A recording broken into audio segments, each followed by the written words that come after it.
अगर आप भी चाहते हैं कि SS फिल्म्स मोतिहारी के ऑडियो वीडियो सबसे पहले आप तक पहुंचे, तो इस चैनल को सब्सक्राइब करें और साथ ही बेल आइकन को दबाना ना भूलें। राजधानी रिकॉर्डिंग स्टूडियो बेलवतिया।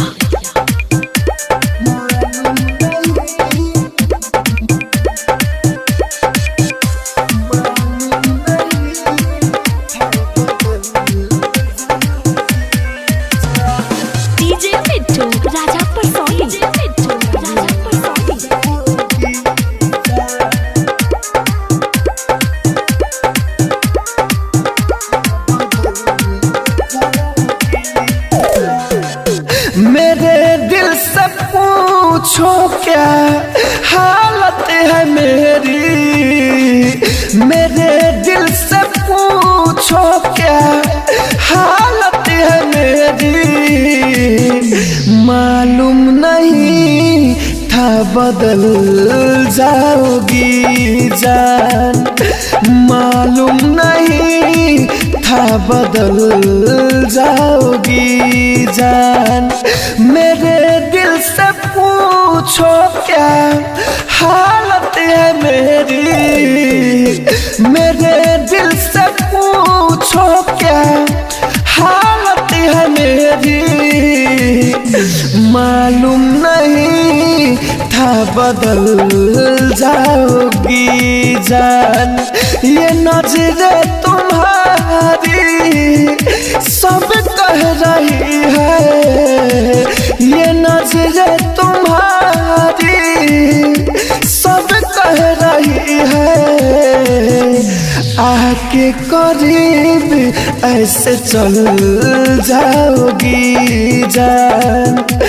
मालूम नहीं था बदल जाओगी जान। राजधानी रिकॉर्डिंग स्टूडियो बेलवतिया। डीजे मिट्टू राजा परसोनी, राजा परसोनी।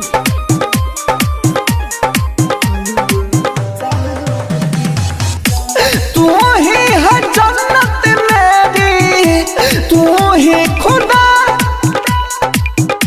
मुझे से कभी भी ना होना जुदा। मोहब्बत की ऐसी लगन लगी है, मोहब्बत की ऐसी लगन लगी है। दिल से कभी न निकल पाओगी जान। मालूम नहीं था बदल जाओगी जान। राजधानी रिकॉर्डिंग स्टूडियो बेलवतिया।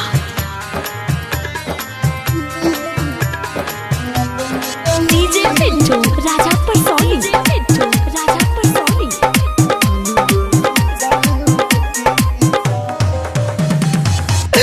तुझे तो ही याद करके रोता है दिल,